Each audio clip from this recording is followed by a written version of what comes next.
My dad and stepmom didn't invite me to my stepsister's wedding because they think I'm an outsider. Blending families is one of those things that seems easy in theory but can be incredibly complicated in practice. I've learned this lesson the hard way over the past few years, and the most recent chapter of my life has been a painful reminder of how complex and challenging family dynamics can be. I'm Alex, 25 years old, and I've been navigating a blended family situation since my parents divorced when I was a teenager. My dad, Mark, and my mom, Linda, went their separate ways after 20 years of marriage. It was a tough period, but we eventually adjusted to the new reality. My mom eventually remarried, and my stepdad, Dave, has been a supportive and loving figure in my life. But it's my dad's new family that has been more complicated. My dad married Laura about 4 years ago. Laura had a daughter from a previous relationship, Jenna, who was around my age. When my dad and Laura got together, I tried to be welcoming and open to Jenna. I was old enough to understand that blending families wasn't going to be easy, but I also wanted to make the effort. Jenna and I never became close friends, but we managed to be civil with each other. I attended family gatherings, holiday celebrations, and even tried to build some rapport with Jenna. In the beginning, things were awkward. Jenna and I had different interests and personalities, and it was clear that integrating into each other's lives was going to take time.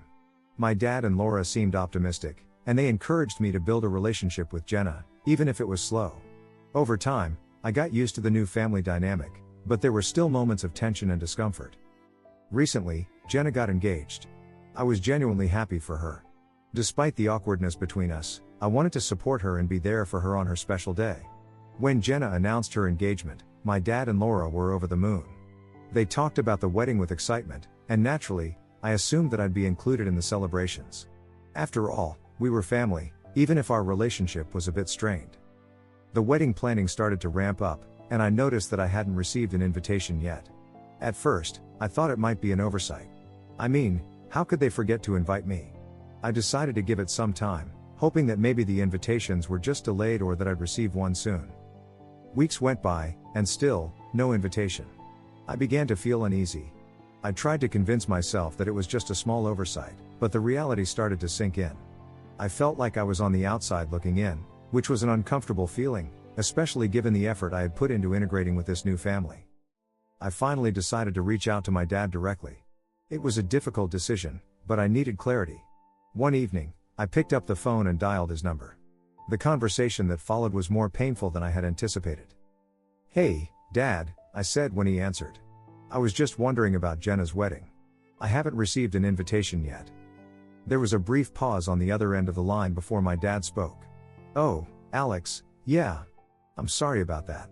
Laura and I have been talking about the wedding, and we've decided to keep it really small." "Small?" I repeated, my heart sinking. "But I thought." "I know it's a lot to take in," he interrupted, his voice sounding tense. "Jenna and her mom wanted a very intimate wedding, with only immediate family and a few close friends." Immediate family? I couldn't believe what I was hearing. "Dad, I'm your son. I thought I would be included in that." "I understand," he said, his tone apologetic. But Jenna and Laura felt that it was important to keep the guest list small. "It's nothing personal." "It feels personal to me," I said, trying to keep my voice steady. "I've tried to be part of the family. I thought that was enough." "I know," he said again. "It's just the way they've chosen to do things. I wish it could be different, but this is what they wanted." The conversation ended shortly after, leaving me with a heavy heart. I felt a profound sense of exclusion and hurt. I had been trying so hard to be a part of this new family dynamic, and now it felt like it had all been in vain. The days leading up to Jenna's wedding were incredibly difficult. I saw posts and photos on social media, pictures of the wedding venue, of Jenna in her dress, and happy faces of people who were included in the celebration. Every time I saw something new, it was like a fresh stab to the heart. It felt as though my efforts to be a part of this family had been completely disregarded. I spent the wedding day alone, trying to distract myself from the pain. I reached out to some old friends and caught up with them. It was comforting to reconnect, but it didn't erase the hurt of being left out of such a significant event in Jenna's life. The day after the wedding, I received a call from my dad. I knew he was probably calling to check in, but I wasn't sure I was ready for another painful conversation. "Hey, Dad," I said when I answered the phone.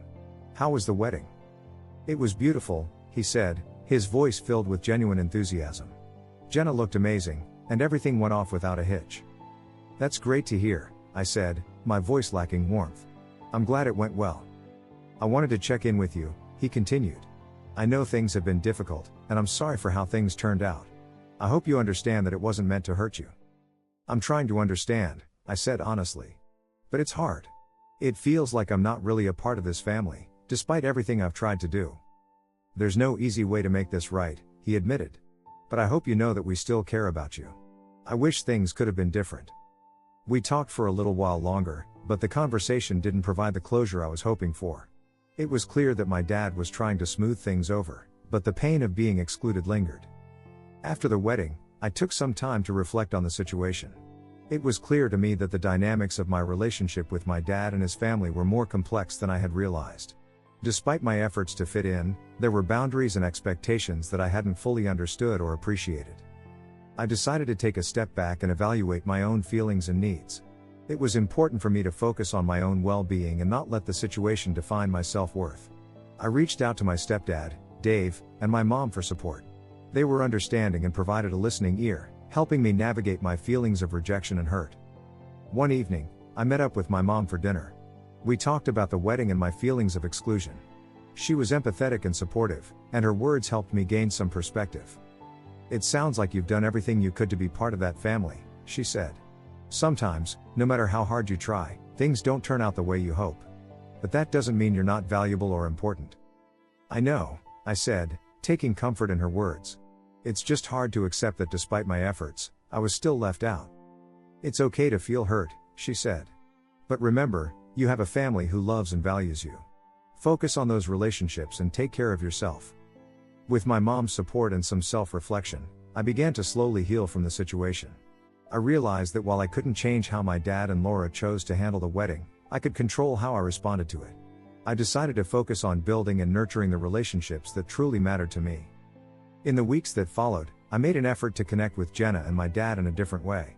I reached out to Jenna to congratulate her on her wedding, despite not being present at the event. It was a small gesture, but I wanted her to know that I was happy for her, even if our relationship was distant.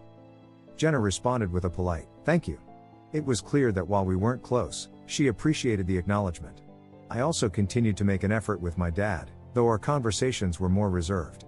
We talked occasionally, but there was a new understanding between us, one where I was more aware of the boundaries and expectations in our relationship. I also made a point to focus on my own happiness. I spent time with friends, pursued hobbies, and enjoyed my own life. It was important for me to remember that my worth wasn't defined by how others treated me or included me.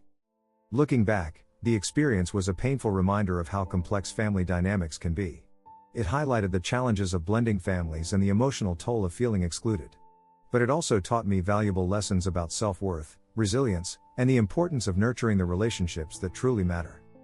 It's been a few months since the wedding and the painful realization that I was excluded from such an important event. I've had some time to process everything and work through my feelings. I thought it might be helpful to share an update on where things stand now. After the wedding, I took my mom's advice to heart and focused on myself. It wasn't an easy process. There were days when I still felt hurt and rejected, but gradually, I began to find a sense of peace. I spent more time with friends and reconnected with hobbies that I'd neglected. It was a period of self-reflection and personal growth. I also made a conscious effort to stay in touch with Jenna and my dad, even though our relationships remained strained. I reached out to Jenna to congratulate her on her marriage, and while our interactions were brief, I hoped it helped maintain some level of connection. About a month after the wedding, I received a call from Jenna. It was unexpected and caught me off guard. She wanted to check in and see how I was doing. The conversation started off awkwardly, but Jenna was genuine in her concern. "I know things have been tough lately," she said. "I wanted to reach out and see how you're doing. I'm sorry things didn't work out the way you'd hoped." Her acknowledgement of my feelings meant a lot to me. We talked about how we'd both been adjusting to the changes in our family dynamic. It was a small step, but it felt significant. We agreed to try to keep in touch more often, which was a positive development. I continued to have occasional conversations with my dad. Our interactions were polite but distant, and I knew we needed to address the underlying issues if we were ever going to move forward. One evening, I decided to have an honest conversation with him. I expressed how hurt I had been by the exclusion and how it had impacted my view of our relationship. It was a difficult conversation, but it was necessary for my own closure and understanding. "I need you to know how much this has affected me," I said. "It wasn't just about the wedding, It's about feeling like I don't belong. I didn't realize how much this was hurting you, he admitted. I thought we were doing what was best for the situation, but I see now that we made mistakes. I'm sorry. It was a meaningful conversation, and while it didn't completely resolve everything, it opened up a line of communication that had been missing. We both acknowledged that there was room for improvement in our relationship and that we needed to work on rebuilding trust and understanding. Since then, things have improved slowly. My dad and I have been working on our relationship, taking it one step at a time. I've been more open about my feelings, and he's made an effort to be more understanding.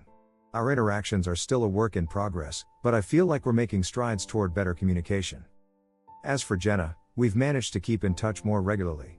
It's clear that while we might not be close friends, there's a mutual respect and understanding that wasn't there before. I'm hopeful that our relationship will continue to grow in a positive direction. I've also realized that while family dynamics can be challenging, it's important to focus on the relationships that bring joy and support into my life. I've been prioritizing my well-being and nurturing the connections that matter most to me. This period of reflection has been a valuable lesson in resilience and self-worth. Conclusion. The experience of being excluded from Jenna's wedding was painful and challenging, but it also provided an opportunity for growth and self-discovery. I've learned that while I can't control how others perceive or include me, I can control how I respond and how I value myself. I'm grateful for the support of my mom, friends, and the opportunity to have open conversations with my dad and Jenna. Moving forward, I'm focusing on maintaining a positive outlook and continuing to build meaningful relationships. Life has a way of throwing unexpected challenges our way, but it also offers opportunities for growth and renewal.